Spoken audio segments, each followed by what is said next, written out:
Hello guys, welcome back to my channel. कैसे हैं आप? आशा करती हूँ आप सब अच्छे होंगे। तो आपने इससे पहले देखा हमारे लाखा मंडल का ब्लॉग, जिसके बारे में हमने देखा, जो आपको बताया। आज फुल डिटेल आपको पंडित जी बताएंगे यहाँ के बारे में, यहाँ पर कैसे क्या होता था, कैसे यहाँ पर मुर्दे ज़िंदा हो जाते थे और कैसे यहाँ पर रातों रात ये मंदिर बनाया गया और कहाँ पर मंदिर अधूरा रहा। ये पूरी कहानी आप पंडित जी की ज़ुबानी सुनिए।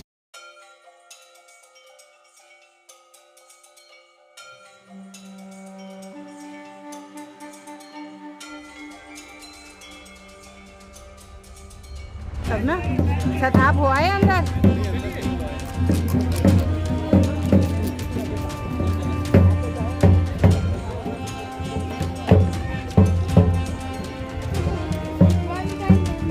हाँ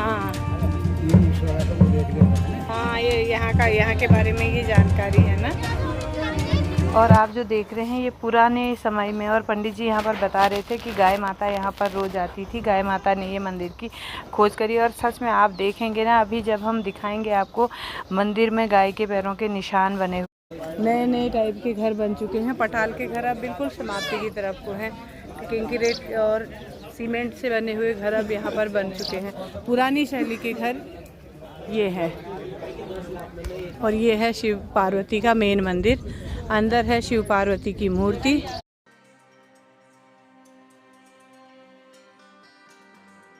लोग बाग सब ले रहे हैं, लेना? अंदर की नहीं लेनी। चलो आप भी चलो। इसको रिकॉर्डिंग तो लगी।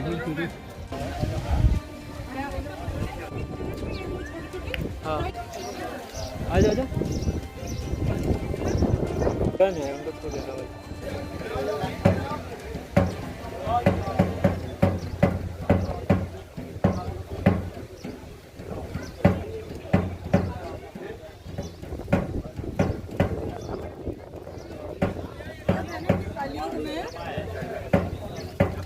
बंद कर दे। तेरी को से देती है।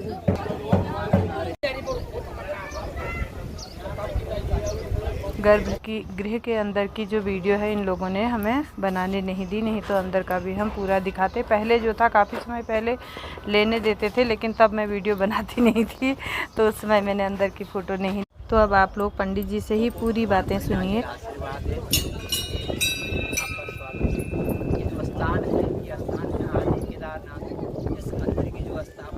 पांडवों ने द्वापर युग में की है। पांडवों ने यहाँ 33 कोटि देवी देवता विराजमान किए हैं। परिसर में 1.25 लाख शिवलिंग स्थापित किए हैं और 4 युग की इस मंदिर की खोज एक गाय माता ने की। नदी पार से गौ माता आती थी। अंदर जो ज्योतिर्लिंग है उस पर अभिषेक पूजा करती थी गौ माता। हाँ जी जी। जब पता लगा उसके बाद यहाँ पूजा शुरू हो गई। जो ये शिवलिंग अंदर रखे हैं ये बहुत पहले से हैं कि बाद में रखे गए? ये सब प्राचीन अंदर जब स्थापित कब किए गए? 5,500 साल पुराने जो सभी मंदिर बनाया पांडवों ने, मूर्तियाँ ने सब स्थापित कर लिया।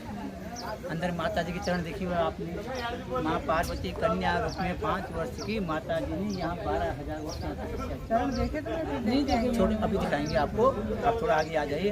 आगे यहाँ पर एक मेला भी लगता है 15 अप्रैल को, भगवान भोलेनाथ जी का। फिर कपाट खोलते हैं चारों धाम के, यमुनोत्री, गंगोत्री, बद्री, केदार।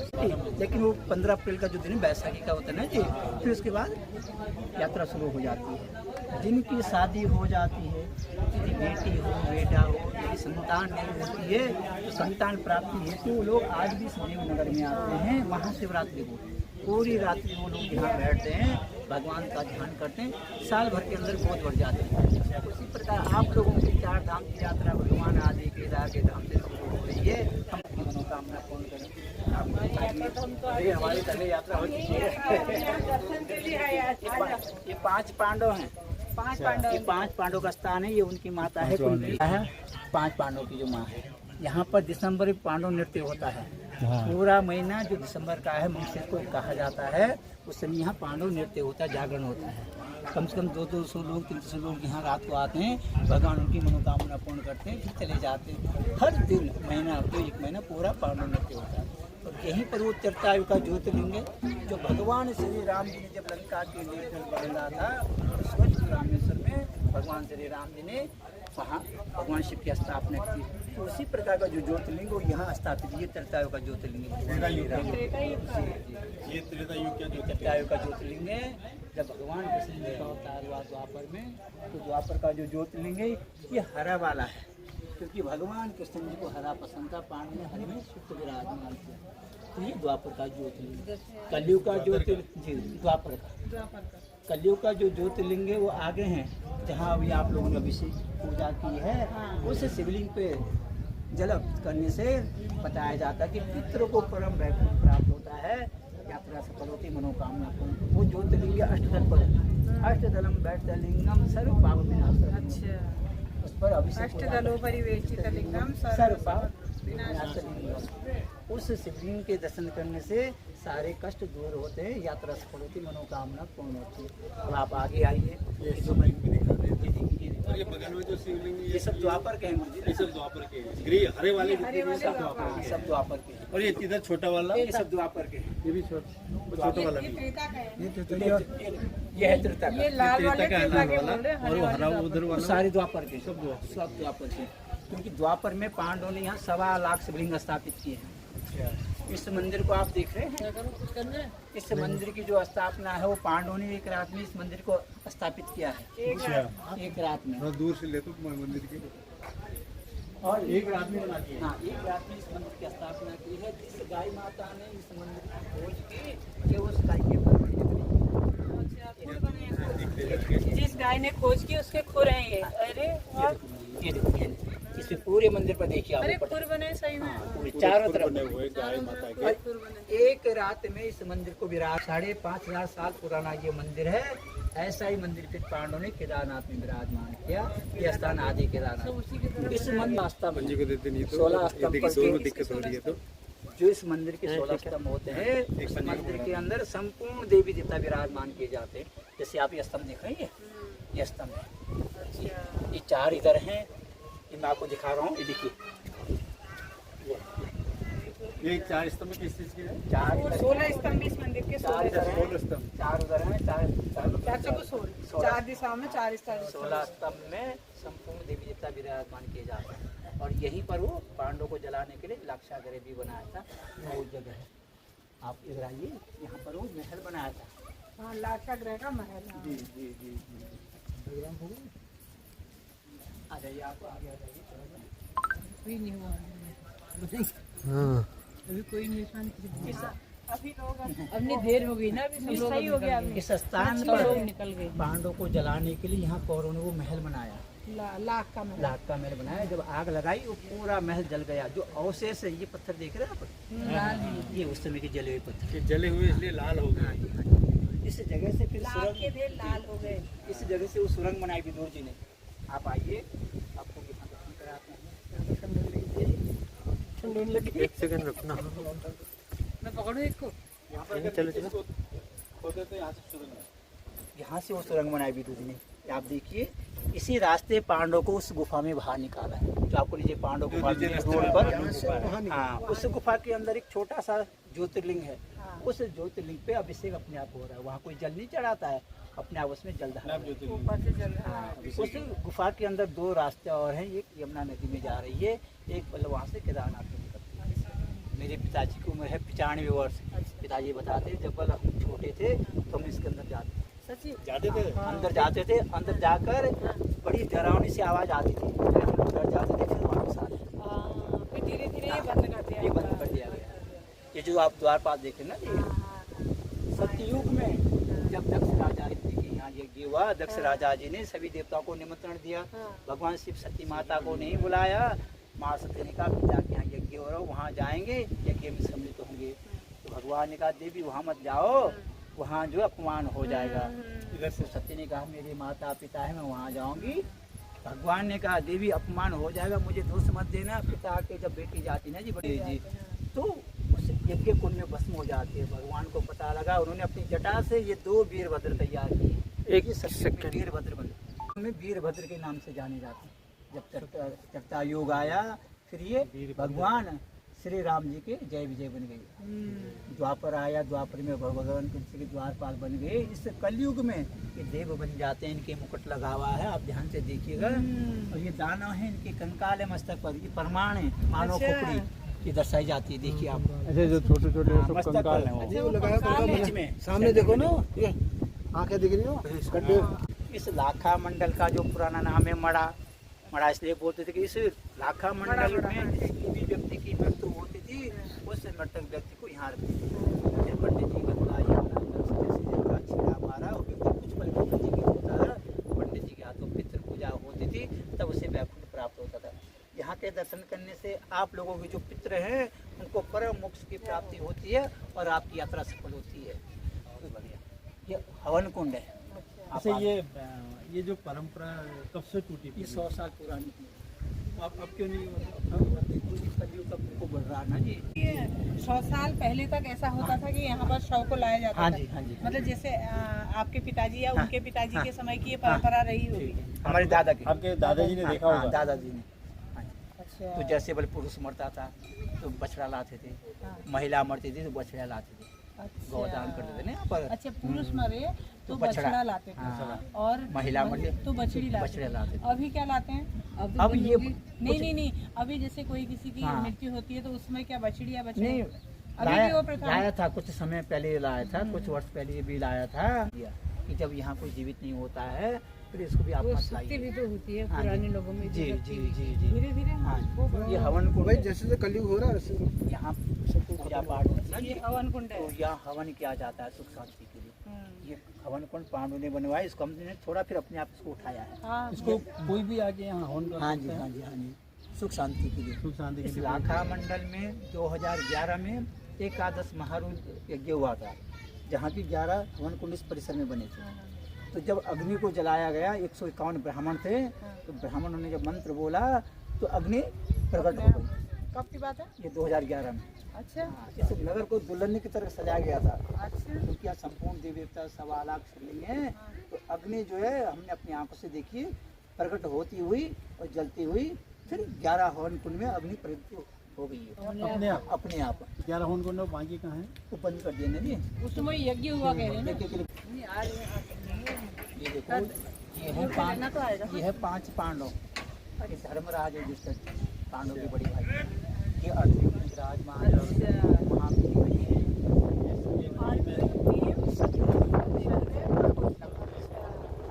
और ये धर्मराज युधिष्ठिर थे। जब पांडव ने जब ये सामने जो मंदिर है ना जी, जब इसको बना रहे थे एक रात में, इस मंदिर को पांडव एक रात में खड़ा करना चाहते थे। रात खुल गई, ये मंदिर ये रह गया है। नहीं बन पाया, यथावत ऐसा ही रही। इसके जो शिला है, पत्थर है ना, ये परिसर में दिख रहा है, पीछे साफ बताया जाता है कि जब घोर कलयुग आएगा, कलयुग अभी शुरू हुआ है, चौथा चरण आने पर, जब चौथा चरण बुलाएगा तो मनुष्य के लिए भोजन नहीं होगा। तो इस स्थान पर पांडवों ने इतना रखा हुआ है कि बच्चे आने पर वो यहाँ से अपने आप देखना शुरू हो जाएगा। जहाँ भी मनुष्य होंगे उस स्थान पर ये सत्य पहुँच जाएगा, फिर सत्य से आएगा। अच्छा पंडित जी, ये जो बातें आप हमको बता रहे हैं ना, ये मतलब उल्लेखित कहाँ से आपको पीढ़ी दर पीढ़ी आपको प्राप्त होती जा रही है? इसकी कहानी है, इसके हम पता नहीं था अंग्रेजों का शासन था ना, हमारे पूर्वजों ने उनको बताया। तो हुआ क्या, अभी की बात है, तो उन्होंने यहाँ से खोलना शुरू किया नीचे से। जब खोद रहे थे तो वहाँ से जहरीले तत्तियाँ निकलेंगी। अच्छा, पता ही है।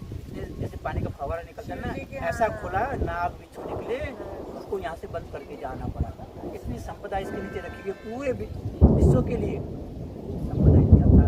अन्न और धन मिलेगा उसको ही जो सही होगा समय पर, समय समय आने पर। तो ये जो है अन्न है, इसको अन्नपूर्णा धन भंडार के नाम से भी जाना अच्छे जाता है। सारे शिवलिंग निकलते हैं खेतों में हाँ जी। और यहाँ रखे गए हैं, ये क्या सही है? बिल्कुल। इस लाखा मंडल में अभी भी निकलते हैं क्या खेतों में? इसी एरिया में निकलते हैं या पूरा मतलब नहीं दूसरे नहीं जैसे नहीं, गाँव इस लाखा मंडल में 100 मीटर के अंदर प्रतिबंध क्षेत्र है। जब हमारे अच्छा, पूर्वजों ने इस 100 मीटर को हाँ। प्रतिबंधित किया गया है। इस हमारे जो मकान बनाए, हमारे पूर्वजों ने जिन्होंने मकान बनाए, उसके नीचे जो शिवलिंग मूर्तियाँ निकली वो सब इस स्टोर में रखी है। अच्छा, इसके 100 मीटर के दायरे में जिन्होंने भी हाँ। घर बनाए हैं उसके नीचे हाँ, निकले हैं। आज भी निकलते हैं। इसलिए आज भी हम अगर जैसे खुदाई करते हैं, अभी मैं बताऊंगा, आपके सामने प्रत्यक्ष है। हाँ जी, अच्छा। अपनी खेत बनाया है जहाँ जैसे गाड़ी खड़ी है ना आप लोगों की, वो हमारी जगह है। तो वहाँ हमारे पिताजी ने 20 साल पहले वहाँ खेत बनाया, लोगों ने उसको यहाँ स्थापित किया मंदिर पर। कितने बड़े निकलते हैं? देखो स्प्रिंग तो जितना भी होता है ना जी, छोटे भी हैं, छोटे भी, छोटे बड़े सब सब दीर्घा के साथ मिलते हैं। हाँ, कोई इसका कोई स्पेशल कलर वाले निकलते हैं? ये तो है ना जी, किसी भी अनेक प्रकार के जो होते हैं ना, 4 युग तो है, सत्युग, त्रेता, द्वापर, कलयुग के, लेकिन जो अभी जो मतलब इसको द्वापर युग के ही माने जाते हैं। अच्छा, जैसे वो वहाँ भी रखे हैं दीर्घा के साथ शिवलिंग, कुछ बाहर रखे हैं ना, इसके अंदर दीर्घा वाले शिवलिंग है कि खाली नहीं, शिवलिंग? जो बाहर मिले, बाहर है। जो दरगाह के अंदर हैं उनको नहीं छेड़ा गया। जो यहाँ मिले हैं उनको हाँ। वो बाहर ही ऐसे ही रखा गया है। ये नहीं छेड़ा गया। अच्छा। अचार तो खुदाई में निकलेगा? यही निकले वही। मैं बता रहा हूँ, ये खुदाई होती है ना, 2007 में इसकी खुदाई हुई है, अच्छा। तब ये निकले परिसर में। और जो बाहर निकले वो अंदर रखे हुए। अंदर इसके अंदर में रखे। हाँ जी, आ जाओ, आ जाओ। इसका नहीं रुक जाओ, मुझे बाहर ले जाओ। हमारे गांव के जो बुजुर्ग हैं, हाँ। वो इनके बारे में बैठते हैं, हाँ। और यहीं पर अपनी पुरानी बातें लगाते हैं। लगाते हैं, लगाते हैं। फिर अपना टाइम पास करते हैं जगह बैठ कर। अगर बोलते हैं चौपाल। चौपाल मलिया। बारी होती है ना जी। हाँ। तो जैसे हम आप बैठ के हम आप आपस में बातें कर रहे हैं, हाँ। कि भाई आप क्या काम कर रहे हैं, कैसा, आप कहाँ गए थे, जब इसलिए यहाँ पर होता है। तिवारी कहा जाता है इसको। आप ये चौक दिख रहा है ना आपको, सामने छोटा सा नीचे वाला, अच्छा। इसके नीचे तो लोग अज्ञातवास में रहे थे। तो जब अज्ञातवास में वहाँ पांडव रहे, तो देखिए कुछ समय कुछ पांडव इधर आए, तो सामने जो गुफा है, उन गुफा में पांडव लोग रहे। फिर ऊपर कुंड है, द्रौपदी कुंड, उसके ऊपर कुंड है, तो पांडव उस कुंड में स्नान करते थे। उस कुंड को द्रौपदी कुंड के नाम से वो प्रसिद्ध है। वो ऊपर कुंड बना हुआ है, सर के नीचे जो रोड बनी है जी, वहाँ से फिर पैदल मार्ग वहाँ जाना। पांडव ने यमुना जी पहले इतनी ऊपर थी, इस मंदिर को स्पर्श कर दी थी। तो ये पहाड़ी है ना सामने वाली, ये कुदरती बनी है, रेत और वजह से आप है ना, अंदर एक शिवलिंग है उसके अंदर, वहाँ एक संत रहते हैं।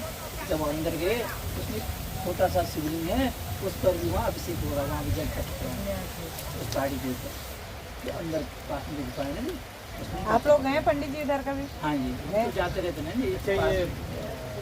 वहाँ तक गाड़ी नहीं जाती? गाड़ी थोड़ा नहीं चाहिए, थोड़ा पांडवों ने ये मंदिर बनाया, यहाँ पर स्थापित हुए, 1.25 लाख शिवलिंग विराजमान थे, तब भगवान को यहाँ प्रकट होना ही पड़ा।